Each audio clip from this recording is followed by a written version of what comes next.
un doublet de lentilles. On a deux lentilles séparées d'une distance A, deux lentilles convergentes séparées par une distance que je vais noter A.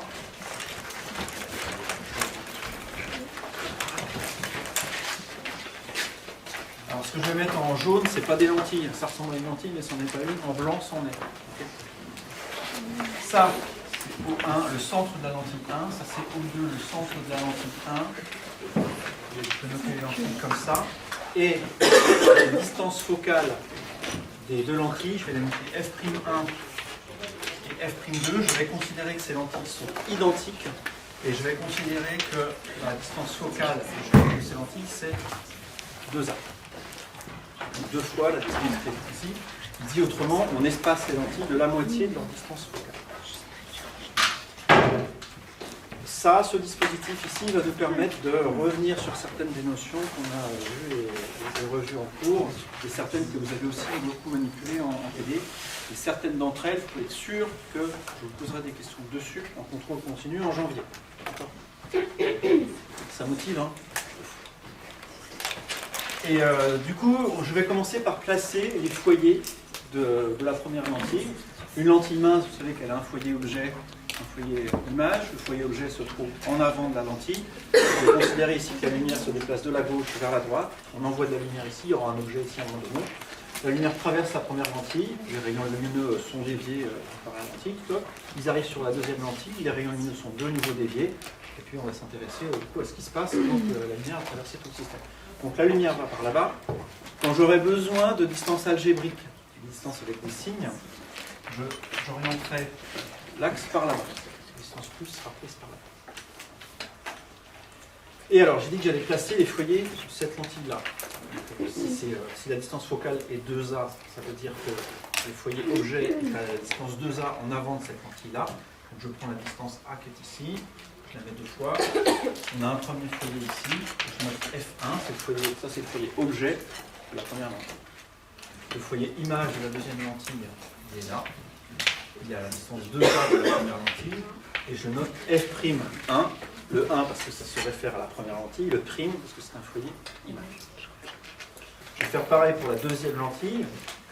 Elle a elle aussi une distance focale de 2A. Donc son foyer objet se trouve ici. Et son foyer image se trouve là. Alors l'échelle n'est pas tout à fait respectée sur mon dessin. Je vais quand même peut-être faire un effort pour que ça ne soit pas trop délirant non plus. Si on veut que le distance soit égale, ça ne devra plus ressembler à ça.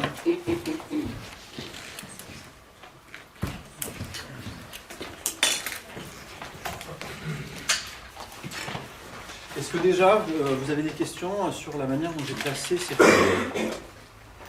Non, c'est ça.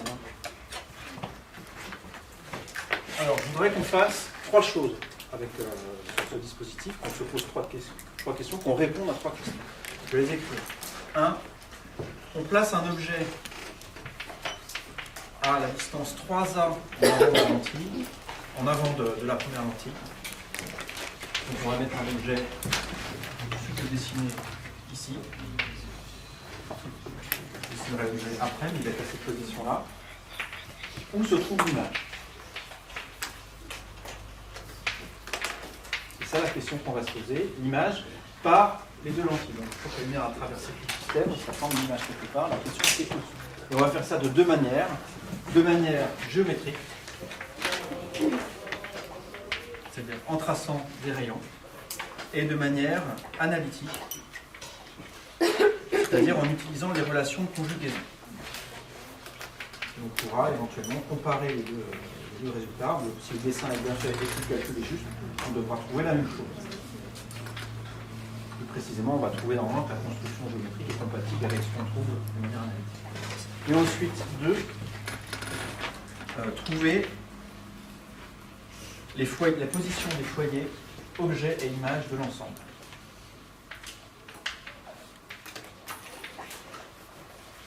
Du foyer objet et du foyer image de ce dispositif. Vous savez comment ça s'appelle, un dispositif constitué de deux lentilles, comme ça, c'est un nom. Alors ça peut être un oculaire si on s'en sert pour mettre l'œil, si c'est le dispositif final d'une lunette par exemple ou d'un microscope. Mais oui, c'est un doublet en fait, de manière plus générale, c'est un doublet.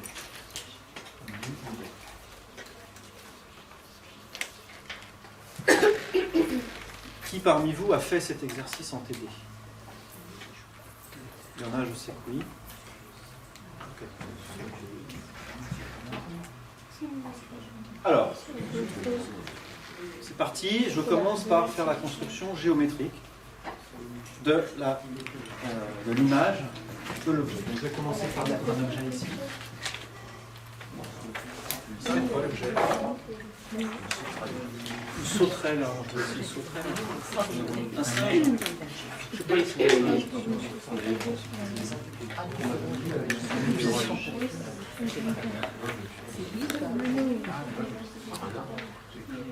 Ah ouais, on va dire que c'est un renard. Ah, on va pas recommencer avec les écureuils. C'est pas un écureuil du tout. C'est un des pointus, c'est un renard. Ah bon, c'est trop bien. Bref. On va dessiner géométriquement l'image de cet objet. C'est parti. Vous vous rappelez comment on fait? On prend un point, par exemple ici, le sommet de l'oreille. Ici. On va faire partir des rayons lumineux de ce point-là. Et on va voir comment est-ce que ces rayons lumineux traversent les différentes lentilles. La traversée de la première lentille est assez simple à construire géométriquement. Vous vous souvenez qu'on peut tracer des rayons, il y a quelques rayons qui ont des propriétés très particulières. Vous savez que le rayon qui passe par le centre de la lentille, ici, n'est pas dévié. Le rayon qui passe par le foyer objet de la lentille repart en étant parallèle à l'axe optique. Le rayon qui part à parallèle à l'axe optique repart, de quelle manière? En passant par le foyer image. Je vais tracer ces rayons-là. Je vais devoir agrandir un petit peu les lentilles pour le faire.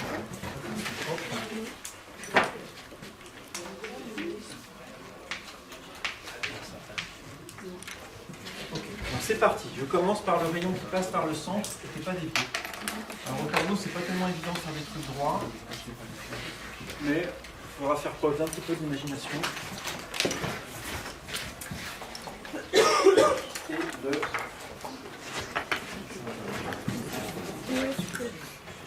Je prends maintenant, donc ça c'est le rayon qui passe par le centre et qui n'est pas dévié. Je trace ensuite le rayon parallèle à l'axe ici, dont je vous ai dit, vous m'avez même rappelé qu'il va converger par là-bas. Alors je mets des pointillés ici, non, je vais mettre complètement pour l'instant, on verra après ce qui se passe. Et le rayon qui passe par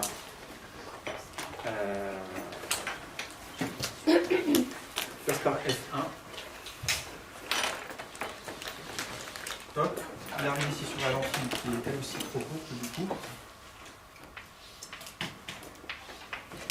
Ce rayon repart parallèlement à l'axe.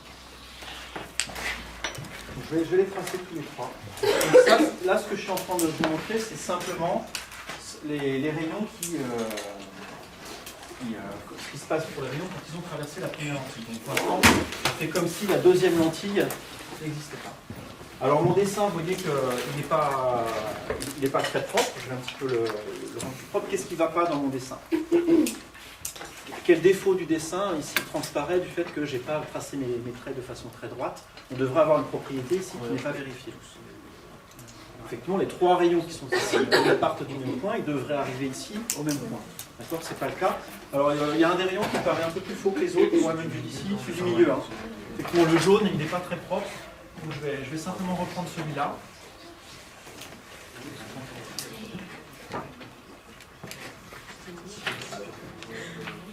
Et je ne vais pas hésiter à tricher un peu. Vous avez tout ce qu'il faut pour faire des dessins proprement.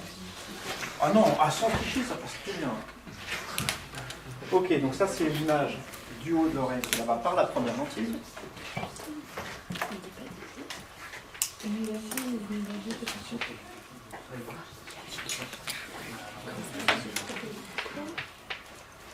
Voilà. L'image, elle est là.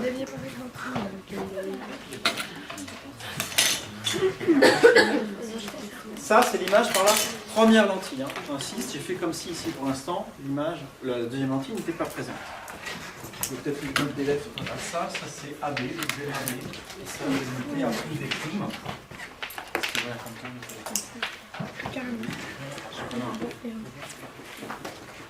Ce qu'on aimerait savoir maintenant, c'est ce qui se passe quand cette lumière-là, qui a été déviée par la première lentille, passe par la deuxième lentille.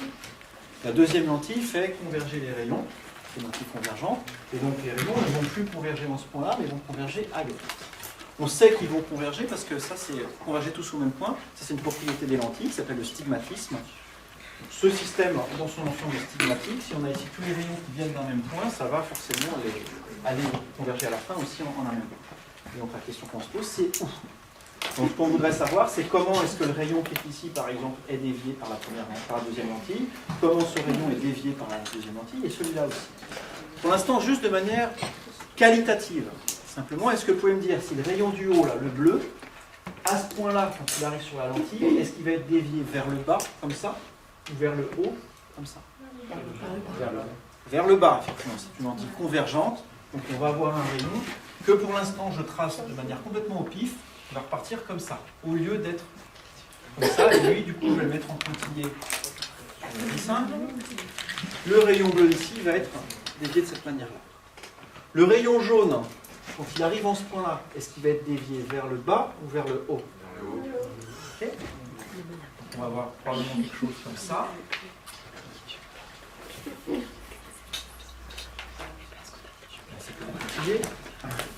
Et le rayon vert, vers le haut aussi. Et vers le foyer image. Très bonne remarque. Celui-là, en fait, on peut me le tracer exactement. Puisque le rayon ici arrive parallèle à la lentille, donc il va aller converger vers F'2. Il dessine qui va vers F'2. Donc lui, je l'ai vraiment complètement tracé. Et alors là, j'ai fait mes rayons au pif, mais ces rayons-là, ces trois rayons, vont aller effectivement se croiser quelque part. Donc on va le faire de manière correcte. Là, c'est juste pour vous dire qualitativement que les rayons qui étaient issus de B et qui allaient converger en B', à cause de la deuxième lentille, ils vont aller converger plutôt ici. Et ça va être l'image finale. C'est elle qu'on essaye de déterminer. Un des points importants de ce que je voulais vous dire aujourd'hui, et ça va mettre pas mal de choses ensemble de ce que vous avez fait avant, c'est comment est-ce qu'on trouve la manière dont est dévié, par exemple, le rayon jaune qui est ici, ou le rayon bleu qui est ici. Donc là, pour l'instant, je l'ai fait de manière un peu... Je vais faire l'arrache, enfin, j'ai juste fait de manière qualitative. La question qu'on se pose ici, c'est la suivante. J'ai une lentille sur laquelle arrive, par exemple, le rayon jaune qui est ici. Cette lentille, j'en sais pas grand-chose, simplement, si j'ai son foyer objet quelque part, par exemple ici, voilà, F2, j'ai son foyer image qui est là. Et je considère ici un rayon qui n'a rien de particulier. C'est-à-dire ce rayon-là ne passe pas par le centre, il ne passe pas par F2, il n'est pas parallèle à l'axe. Donc en fait, il n'a vraiment rien de particulier ce rayon. Et ce qu'on va voir maintenant, c'est comment est-ce qu'on construit l'image. Que devient ce rayon une fois qu'il traverse la lentille qui est ici. Est-ce que quelqu'un a une idée? On va faire un rayon qui passe par le centre et qui est parallèle à ce rayon-là. Alors, je t'écoute et je le fais. Tu vas me dire pourquoi c'est intéressant. Toi, tu me dis que tu as envie de tracer un rayon qui est parallèle à celui-là et qui passe par le centre. Après, on peut trouver le foyer qui est sur ce rayon-là qui se dévie pas. En fait, il est Ok, donc lui, il continue tout droit, il passe par le centre de la lentille. Pourquoi ce rayon est intéressant? A priori, là, on se dit, mais elle s'est droguée, elle nous parle d'un truc, on veut en faire un autre, hein, d'accord? Mais ceci dit, effectivement, c'est intéressant de considérer ça. Alors pourquoi? Vas-y. Parce que ce rayon, il va nous permettre de trouver le point où se réunissent tous les rayons après la lentille par rapport au plan focal qui est sur F2. D'accord. Alors je remets les mots dans l'ordre. Je pense que tu as compris le truc. Juste, il y a une propriété que je vous ai dit peut-être un peu rapidement, je ne sais pas si vous vous en rappelez, mais c'est la suivante. Quand on envoie un faisceau de lumière parallèle sur une lentille, donc ici par exemple c'est de là ou plein d'autres, hein, pour ceux que j'avais en TD, on avait fait un troupeau de rayons comme ça. Donc le jaune là, c'était un membre d'un troupeau de rayons parallèles entre eux, un faisceau qui arrive sur une lentille. Il y a une propriété particulière et intéressante des lentilles, c'est que les rayons qui sont initialement parallèles vont aller converger tous en un même point, qui se trouve pas n'importe où, qui se trouve dans le plan focal image. C'est-à-dire qu'il se trouve, le plan focal image, c'est le plan qui contient F'2, c'est le plan que je trace en pointillé là. Tous ces rayons-là, ils vont aller converger en un point qui se trouve quelque part sur cette verticale. Du coup, le rayon blanc qui passe par le centre, le premier que j'ai tracé là, il nous dit exactement où ça va aller se croiser. S'ils doivent tous se croiser en un point qui est là-dessus et qui doivent aussi se croiser sur un point qui appartient à cette droite-là, bah, c'est forcément là. Donc tous les rayons que j'ai tracés ici vont, après avoir traversé la lentille, faire quelque chose comme ça. Voilà. Après ils vont continuer, hein, mais ils vont passer par là. Et du coup, le rayon qu'on cherchait ici passe effectivement aussi par ce point. Voilà, on a tracé ce qui devient du rayon jaune ici. En pratique, si vous voulez le faire graphiquement sur votre dessin, vous n'allez pas tracer tout le troupeau. Vous tracez le jaune qui vous intéresse, et puis celui qui nous a servi, c'est-à-dire le blanc qui passe par le centre et qui n'est pas dévié. D'accord ? Ça, c'est une première méthode pour dessiner la manière dont est dévié un rayon qui arrive sur une lentille. Ce n'est pas la seule méthode. En fait, il y en a plusieurs. Il suffit juste à chaque fois d'utiliser la propriété de stigmatisme. Je retrace le rayon comme tout à l'heure ici, je remets les foyers au même endroit. Une autre méthode, c'est la suivante. Je peux me dire, ce rayon-là, je vais imaginer qu'il vient d'un objet, n'importe où. Vraiment n'importe où. Je vais le mettre à un endroit, mais vous, le tracer à n'importe quel point, ça va marcher pareil. Par exemple, un objet qui est là. Voilà. Ce rayon-là, je peux me dire, tiens, on va faire comme s'il était émis par ce point-là. Le point qui est ici, là, donc si je mets effectivement un objet lumineux en ce point-là, qui émet de la lumière dans toutes les directions, donc en particulier dans la direction jaune, mais aussi dans d'autres directions, ben on sait aussi tracer ce qu'il advient de ces rayons-là. Par exemple, si je trace un rayon qui vient de cet objet-là et qui part parallèle à l'axe, ce rayon-là va aller converger en F'2, il va aller là-bas. Un rayon, je connais plein, celui qui passe par le centre ici n'est pas dévié, il va aller par là-bas. Et donc cet objet-là, on a un rayon qui part là-bas, un rayon qui part là-bas. Par la propriété de stigmatisme, tous les rayons qui sont issus de là vont aller converger en un même point après la lentille. Donc il faut que j'aille voir où est-ce que ce rayon-là et celui-là se croisent.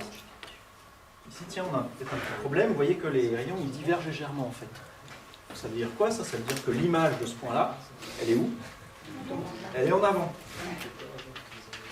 Je prolonge ça, voilà, et l'image est ici. Donc ce que j'ai tracé ici, ça c'est l'image de l'objet bleu qui est ici par la lentille. Entre parenthèses, ça ne devrait pas vous étonner que l'image soit virtuelle, hein, puisqu'on a une lentille convergente et qu'on met l'objet plus près que le foyer. Hein. Pour avoir une image réelle, il faudrait mettre l'objet derrière. Si ça vous embête d'avoir une image virtuelle, vous prenez mon raisonnement en mettant un objet derrière. Ce que je vais vous dire va marcher aussi. Pourquoi est-ce que je trace tout ça? Tous les rayons qui ont été émis par le point qui est ici, après la lentille, semblent provenir de ce point-là. C'est vrai aussi du coup du rayon jaune. Je prends un rayon jaune qui passe par la lentille, qui passe par ce point-là ici. Pardon, c'est celui qui était...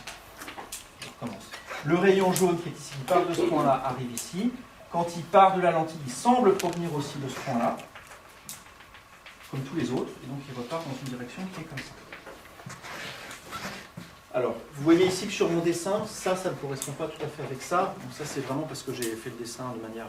je n'ai pas exactement pris la même direction ici que là.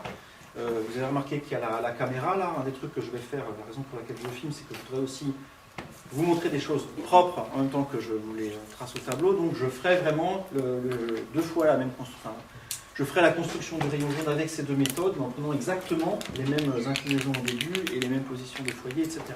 Donc, et vous verrez qu'on trouvera effectivement la même direction du rayon émergent ici. Donc, si un truc que je vous encourage vraiment à faire, vous, hein, quand vous ferez vos révisions d'optique, c'est de reprendre ça et de mettre le point ici, cet objet, à un autre endroit. Par exemple, on peut vraiment le mettre n'importe où, hein, ce rayon-là, s'il fait ça, vous prenez l'objet ici, par exemple. Vous prenez un objet là, vous faites son image, et vous servez de cette image pour tracer le rayon émergent, et vous verrez qu'il repart aussi dans la même direction. Donc c'est un exercice intéressant à faire. Bon. Donc ça, c'est un moyen de tracer, ce sont deux moyens pour tracer la direction émergente. d'un rayon lumineux quelconque qui arrive sur une lentille. Donc on peut le faire par exemple pour le rayon qui est ici. Alors, je vais du coup effacer les trucs que j'ai tracés au pif ici, à la fois le bleu et le jaune. Et je vais utiliser la première méthode. Ça c'est F'1. Donc si je veux l'image, si je veux savoir ce qu'il advient du rayon jaune qui est ici, je prends un rayon parallèle au jaune qui est là. Je vais le faire de tête en fait. Non, je vais le tracer sinon vous allez rater. Je prends un rayon parallèle au jaune qui est ici. Ce rayon-là intercepte le plan focal image de la lentille qui nous intéresse ici en ce point-là. Et donc le rayon jaune part en allant vers ce point-là. Voilà la marche du rayon jaune ici à travers tout le dispositif. Ce rayon jaune, on l'a choisi au début pour qu'il ne soit pas dévié par la première lentille, puis on vient de voir comment est-ce qu'il est dévié par la seconde avec la construction géométrique que j'ai montrée. On a aussi un deuxième rayon dont on sait exactement ce qui se passe, c'est le vert. Le vert passe initialement par le foyer objet de la première lentille, repart parallèle à l'axe entre les deux, et puis quand il passe la seconde lentille, il est dévié en allant vers le foyer image de la deuxième lentille. Et donc le rayon vert qui est ici est aussi un rayon exact. Et donc, pourquoi est-ce qu'on a fait ça? On a deux rayons ici qui partaient du point B, et puis qui se rejoignent en ce point-là après avoir traversé les deux lentilles. Voilà, l'image finale de l'objet qu'on avait considéré se trouve ici.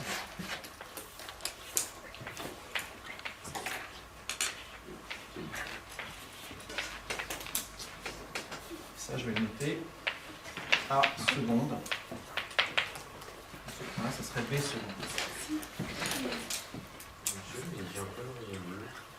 Le rayon bleu, alors deux manières de faire, ou bien on a confiance dans ce qu'on vient de faire, et on se dit, ce rayon bleu là, il vient du point B, donc il va aller converger au même point que tous les autres rayons qui viennent du point B, donc il va aller là, nécessairement. On peut aussi faire autrement, et ça je vais vraiment du coup le faire juste dans ma tête, je vais tracer le rayon final du raisonnement, je vais le faire dans ma tête. Je prends un rayon ici parallèle au rayon bleu qui passe par le centre, donc la même construction que tout à l'heure. Ce rayon il va aller intercepter F'2 quelque part un petit peu au-dessus, là, ici, et je trace du coup le rayon. C'est ça, et je trace le rayon qui d'ici rejoint celui que j'aurais pris. Donc là, si je le fais de cette manière-là, vu la qualité, disons, des lignes droites que j'ai faites depuis tout à l'heure, ça risque de pas marcher. Vous, sur votre feuille, ça marchera. Et ce que vous allez trouver, c'est que ce rayon-là, effectivement, passe aussi par ce point-là.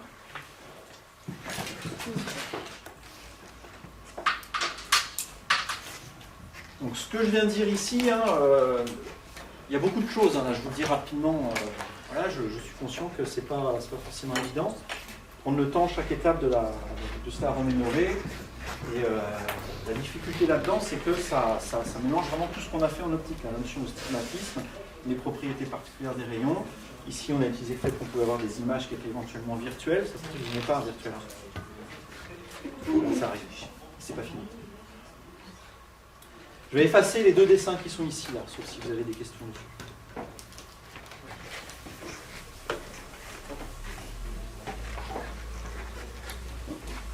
Donc, on a répondu ici à la première partie de la question. On voulait tracer l'image de manière géométrique. Voilà. Si l'objet se trouve là-bas, l'image se trouve ici. On va maintenant vérifier ça en utilisant les formules de conjugaison. Les formules de conjugaison, je vous rappelle, ce sont des formules qui relient la position d'un objet à celle d'une image quand on interpose la lumière dans une lentille. Est-ce que vous pouvez me rappeler la formule de conjugaison d'une lentille mince ?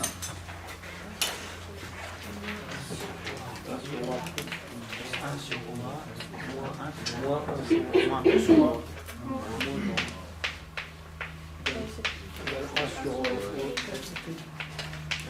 D'accord, et j'ai mis des barres partout, les barres sont importantes, c'est des distances algébriques. Alors, voilà, pour une lentille de centre haut, si A c'est la position de l'objet, A' la position de l'image, F' la position du foyer image, effectivement, ces quantités sont reliées par la relation qui est ici. Ce qu'on va faire ici, c'est qu'on va appliquer la relation de de conjugaison. A, l'objet qui est ici, tout d'abord en considérant la première lentille, puis la deuxième. Et alors, avant de le faire, du coup, je voudrais quand même faire un petit aparté aussi pour, qui j'espère ne va pas vous perturber, mais c'est pour aller un petit peu plus loin encore dans les rappels et la mise ensemble de toutes les choses que vous avez faites avant. Du point de vue de la première lentille qui est ici, on a un objet qui est là, et la première lentille fait de cet objet une image qui est ici. Est-ce que cette image est réelle ou est-ce qu'elle est virtuelle? Elle est réelle, effectivement, puisque du point de vue de cette lentille-là, les rayons vont effectivement converger dans ce point-là. Attention, c'est là où ça se corse un peu. Du point de vue de la deuxième lentille, maintenant, on a ici des rayons bleus, jaunes et verts qui iraient converger là-bas, et puis la lentille les fait converger ailleurs. Cette image, pour la lentille qui est ici, est-ce qu'elle est réelle ou virtuelle? Elle est réelle. L'objet qui est ici, lui, par contre, il est virtuel, cette lentille-là. C'est-à-dire qu'on a ici une situation dans laquelle vous avez une lentille, et cette lentille fait l'image de ça à cet endroit-là, et l'image ici, l'image est ici, mais l'objet est bien après la lentille. On est dans le cas d'un objet virtuel. Ça, c'est une des situations dans lesquelles on rencontre ces objets virtuels, qui sont des trucs qu'au début, vous ne comprenez pas quand on vous introduit un objet virtuel, parce que vous vous dites, c'est débile, si j'ai une lentille là, et que je mets un objet derrière, la lumière, elle ne va pas traverser la lentille et puis refaire une image du même côté, quoi. Alors, il ne faut pas voir ça de cette manière-là. Et je vais essayer de vous reparler, mais vraiment pendant 2 minutes, de la notion d'image et d'objet de manière un petit peu différente. Ce que fait une lentille, c'est la chose suivante. Vous avez un ensemble de rayons, comme ça, qui ont la propriété que si on les prolonge, ils ont tous un point commun. Voilà. J'ai ici des lignes qui ont, si on les prolonge, un point commun. Un point, donc si c'est une source ici, ça viendrait de ce point-là. Ce que fait une lentille, c'est que ça transforme un ensemble de lignes de ce type-là si je mets une lentille, en un autre ensemble de lignes qui ont aussi un point commun si on les prolonge. Point. Ça, c'est une propriété qui n'est pas du tout évidente. C'est ça le stigmatisme, en fait.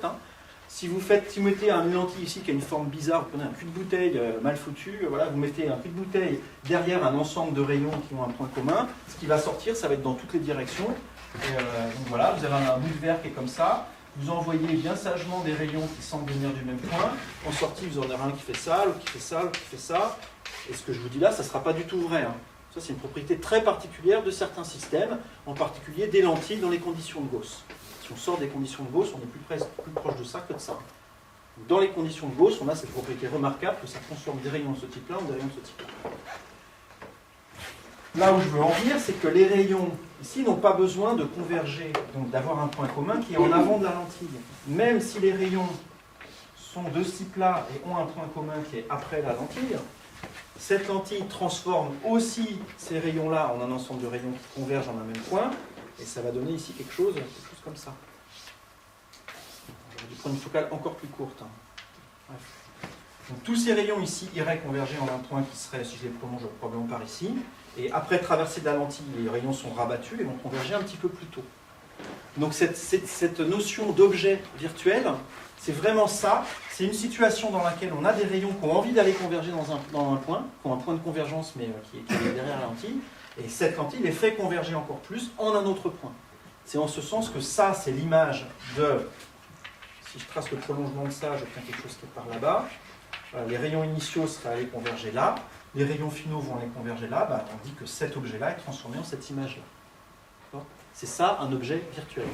Un point de convergence de rayons est transformé en un autre point de convergence à cause de la lentille. C'est exactement ce qui se passe ici. L'image aurait été là sans la deuxième lentille, et elle est ici avec la deuxième. Donc là, on est dans la situation dans laquelle on a un objet virtuel et une image réelle pour la deuxième lentille. Et quand je vous dis ça, ça va jouer, ça va intervenir dans les signes, il va falloir faire un petit peu attention à la manière dont on fait ça. Mais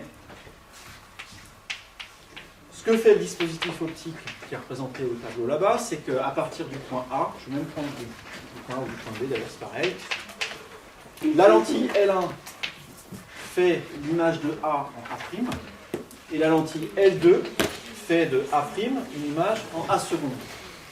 Donc Pour déterminer la position de A seconde, c'est ce qu'on cherche à la fin, il va suffire d'appliquer 2 fois la relation de conjugaison en faisant un petit peu attention à différents petits pièges non s'initiés. Le premier piège, c'est d'adapter la formule qui est ici à la situation qui nous intéresse. Par exemple, là-dedans, j'ai mis O, il n'y a pas de point O sur mon dessin. Donc, il faut que je mette ici, pour la lentille, le bon centre. Quand j'applique la relation de conjugaison à cette lentille-là, je vais mettre O1, et pour la deuxième lentille, je vais mettre O2. Donc j'aurai 2 relations de conjugaison avec des centres différents. Je les écris, ces relations de conjugaison. Pour la première, ici, entre A et A', ben là, il n'y a pas grand-chose à changer, il faut juste mettre effectivement le centre O.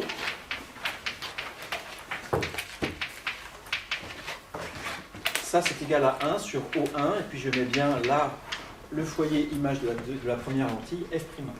Donc, le passage de la transformation que fait la première lentille des rayons lumineux, donc elle transforme A en A', et A et A' sont reliés par la relation faite ici. Ensuite, la deuxième lentille fait de A' l'image A seconde. Donc j'écris la relation de conjugaison en faisant attention que maintenant l'image, c'est plus A', c'est A seconde. Donc je mets ici A seconde. Je fais attention au fait que le centre de la lentille, c'est O2. L'objet, c'est A'. Et puis les foyers, c'est maintenant O2, F', 2, au lieu de O1. Donc on a ces 2 relations-là qui finissent par relier finalement A à A seconde. Qu'est-ce qu'on cherche là-dedans? Nous, on aimerait savoir où se trouve A seconde. Si on arrive à trouver cette quantité-là, O2 A seconde, bar, ça nous dit exactement ça où se trouve l'image. Si on trouve que ça vaut 3 cm, et ben voilà, je prendrai 3 cm à droite de O2 et j'aurai A seconde. Si je trouve moins 7, je prendrai O2 égale moins 7, O2 A seconde égale moins 7 et j'aurai A seconde qui est par là-bas. Donc c'est vraiment le truc entouré en jaune là, qui nous intéresse. Qu'est-ce qu'on connaît? Qu'est-ce qu'on nous donne dans l'énoncé? Qu'est-ce que dans la situation expérimentale de l'image? Je vais le trouver dans une autre couleur. On sait où est l'objet A. Je vous ai dit, j'ai mis à 3A en avant de la lentille. Donc on connaît cette distance-là. Donc on connaît ça. Allez-y. Vous voulez changer, rajouter un truc ou juste pas entendu en fait? Non, ok. Donc ça on le connaît. On connaît aussi ça, hein, O1, F'1, ça c'est une propriété de la deuxième lentille. Bah, ça vaut 2A ici, hein, simplement, c'est cette distance algébrique là. Donc ça on le connaît aussi. Ça, bah, on ne le connaît pas, mais on va pouvoir le déterminer à partir de ça et de ça. Vous êtes d'accord? Donc lui, je vais le trouver encore dans une autre couleur, c'est un truc qu'on ne connaît pas de façon primaire, mais on va pouvoir trouver à partir de l'équation qui est ici. Si je connais O1A', c'est-à-dire la distance qui est là, est-ce que vous êtes d'accord que du coup je connais aussi O2A'? C'est très simple, il suffira d'enlever le bout qui est ici. Donc du coup je connais lui aussi. Je connais aussi ça, parce que ça c'est une propriété de la deuxième lentille. Ben, très bien, ben, vous voyez que je vais pouvoir déterminer ça en fonction de ça et de ça que j'aurais déterminé ici. Donc il suffit maintenant vraiment de le faire. Voilà ce qui va se passer. Je vais déterminer le truc en jaune qui est ici à partir des trucs en bleu qui sont là. Je vais remplacer du coup tout ce qui est là-dedans parce que je connais effectivement. Alors O1A' pour l'instant je ne le connais pas. Que vaut O1A bar dans la situation qui est au tableau? Effectivement, c'est moins 3A. Le moins, c'est parce que le A se trouve à gauche de O1 et que j'ai orienté l'axe avec un sens positif dans cette direction-là. Le 3A, c'est parce que c'est la distance. Voilà. Ben, ça, c'est égal A. Et que vaut O1 F'? Effectivement, ça vaut 2A. Voilà. Alors, il suffit maintenant de mettre ça de l'autre côté là-bas. Donc, ça fait 1 sur 2A. Le moins ici, ça fait avec le moins, ça fait un plus. Et je passe de l'autre côté, ça fait un moins. En contrôle, je vous invite à faire ces opérations-là calmement. Hein, c'est trop bête de se planter d'un signe alors qu'on a tout le reste bon d'abord. Hein. Donc, ici, j'ai fait 2 choses à la fois. Le moins par le moins, ça fait plus. Et je vais passer de l'autre côté, donc ça fait un moins. Et 1 demi moins 1 tiers, ça fait combien? J'ai une part, un gâteau, je le coupe en 2. Et dans la moitié, j'enlève 1 tiers. Ça fait 1/6. Vous pouvez aussi mettre le même dénominateur, mais si vous mangez souvent des gâteaux, non, si vous partagez souvent des gâteaux, parce que si vous mangez entier, ça ne marche pas. Ça peut vous sembler évident. Et donc ça vous dit que du coup, O1A' est égal à 6A. Est-ce que ça correspond ici à ce qu'on avait là? Oh, c'est pas tellement délirant, hein, mon dessin, il n'est pas super bon, hein, mais ça fait 1, 2, 3, 4, ouais, j'aurais plutôt 4 quelque chose, 5. Donc dans la réalité, vous à l'échelle, ça va être un peu plus loin par là. Ça marche sur votre dessin? Ouais, c'est à peu près 6 fois la distance entre les lentilles. Ouais.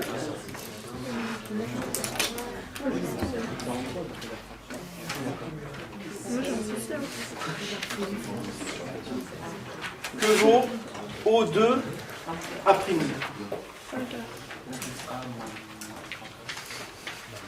5A. Alors, on le voit directement sur le dessin, hein, vous êtes d'accord? Pas besoin de partir avec ça. Donc on a ça, bah, c'est parti. Du coup, je vais remplacer le O2'A dans l'équation qui est ici. C'est la deuxième relation de conjugaison. Et donc ça me dit que 1 sur O2A seconde moins 1 sur... Alors O2A', je viens de vous dire que ça vaut aller 5A,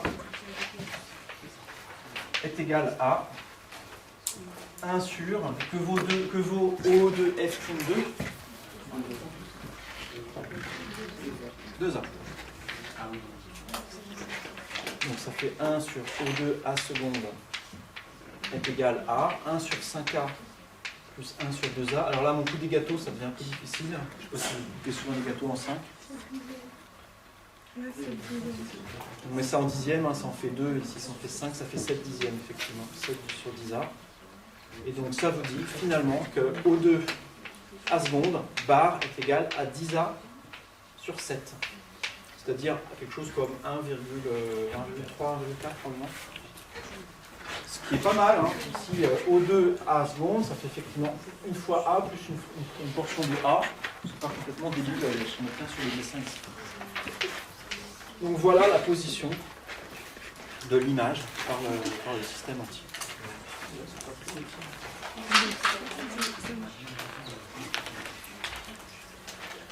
Le dernier point, le 2, là, va prendre 5 minutes. Est-ce que vous avez des questions sur ça?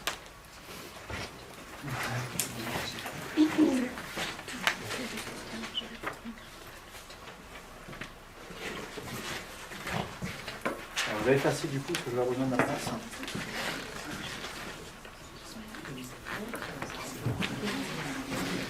Est-ce que vous pouvez me rappeler la définition du foyer image d'un système optique?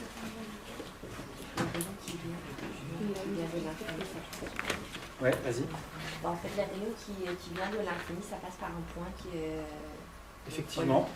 Alors plus précisément qui viennent de l'infini et qui sont parallèles à l'axe. Mais tu as raison. Donc, en fait, si on a un ensemble de rayons parallèles à l'axe qui arrivent sur le système, ces rayons vont aller converger en un point et c'est lui qu'on appelle le foyer image. C'est vraiment ça la définition du foyer image. Donc si on vous demande ici la position du foyer image, bah, il suffit de prendre des rayons parallèles à l'axe optique et puis voir où est-ce qu'ils se croisent. Je ne vais pas le faire ici. On laisse ça à titre d'exercice. Vas-y. Parce que du coup, on a pris le rayon bleu, il est déjà parallèle. Ah, il fait partie du faisceau parallèle qui est en bleu là-bas. C'est ça que tu veux dire? Donc tu veux dire que le foyer il va être là? Non? Alors c'est très malin ce qu'il vient de dire, mais il a l'air surpris de sa propre phrase. Effectivement, alors je reprends ce que tu dis. Le rayon bleu qui est ici, on a dessiné sa marge dans tout le système. Il fait d'abord courbé comme ça, puis on a déterminé tout à l'heure comment il était courbé. Donc effectivement, il fait ça. Et il dit, il y a un autre rayon qui est parallèle au premier, c'est l'axe lui-même. Donc on a ici ces deux rayons, le bleu et le blanc, qui forment un faisceau parallèle. On les suit comme ça, celui du bas n'est pas dévié, celui du bas n'est pas dévié, pouf, ils vont aller converger là. Donc effectivement, si je trace un autre rayon parallèle à ces deux-là, il va aussi aller converger là. Effectivement, le foyer image de tout le système, il est effectivement là. Donc là, effectivement, graphiquement, finalement, ça se démontre très facilement, c'est une super remarque. Il est là. Je mets F', voilà, c'est le foyer image du système. Ça, on peut vérifier par les relations de conjugaison de manière vraiment simple aussi qu'effectivement c'est là, et je m'arrêterai probablement ici. Donc, pour le foyer image, je vais utiliser les relations de conjugaison, les deux relations de conjugaison, en écrivant que on a un objet qui est à l'infini. Cet objet qui est à l'infini, donc c'est lui qui émet éventuellement le rayon bleu qui est là et le rayon blanc qui est sur l'axe. Quelle est l'image d'un point situé à l'infini, donc de rayons qui sont initialement parallèles à l'axe? Quelle est son image par L1? Si j'ai un ensemble de rayons parallèles qui arrivent sur la première lentille, simple seulement sur la première lentille, je vous dis celle-là. Où est-ce qu'il faut émerger? Oui. C'est F'1. Ça, c'est la définition du foyer image de la lentille L1. Ce n'est pas le foyer image de l'ensemble du système, parce qu'il y a une deuxième lentille derrière. Mais ce qui nous intéresse, nous, justement, c'est que ces rayons qui iraient converger en F'1 s'il n'y avait pas la deuxième lentille, qu'est-ce qui leur advient quand il y a la deuxième lentille? Je la mets. Ben ça transforme F'1 ici en le foyer image qu'on est en train de chercher. F'. C'est lui qu'on cherche. Et vous voyez que du coup, on peut faire la même chose que tout à l'heure. Je vais écrire les relations de conjugaison. Bon, même la première, en fait, ça sert même à rien, en fait. Je vois ici, je vais dire en une phrase, le foyer image du doublet, lui, c'est l'image de F'1 par la lentille L2. C'est ça que je suis en train de dire. Donc ça se détermine de manière très simple. J'écris la relation de conjugaison de la deuxième lentille. O2 fois F', qui est l'image qui m'intéresse, moins 1 sur O2 F'1, qui est l'objet. Ça, c'est l'image, ça, c'est l'objet, est égal à 1 sur O2, et je mets ici la focale de la lentille qui m'intéresse, c'est-à-dire O2 F'2. Si vous avez compris ça, vous êtes les rois du pétrole en optique. Parce que là-dedans, il y a finalement les trois foyers qui interviennent, et ils ne jouent pas du tout le même rôle. Je répète. J'ai ici appliqué la relation de conjugaison à la lentille L2.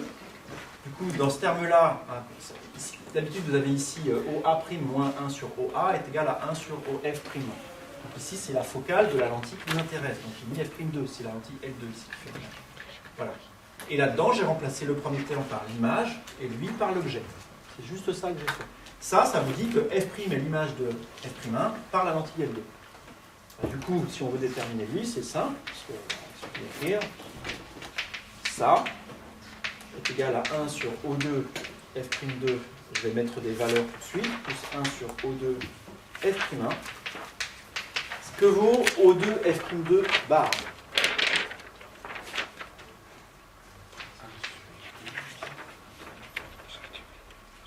Que vaut O2 F'2 bar. Alors ça vaut 2A, O2 F'2 bar vaut 2A. Et que vaut O2 F'1 A, donc il suffit de lire sur le schéma. 1 demi plus 1. Quelle dextérité? 3 demi. Et donc on se retrouve avec O2 F' bar qui est égal à 2 tiers de A. Je prends simplement l'inverse. Ça serait plus aligné sur mon dessin, mais vous voyez la qualité du truc, ça ne pas avoir tellement de... Si vous le faites vous proprement, vous allez trouver que le rayon bleu là, que vous avez tracé peut-être sur votre feuille doit couper ce segment-là à ces 2 tiers.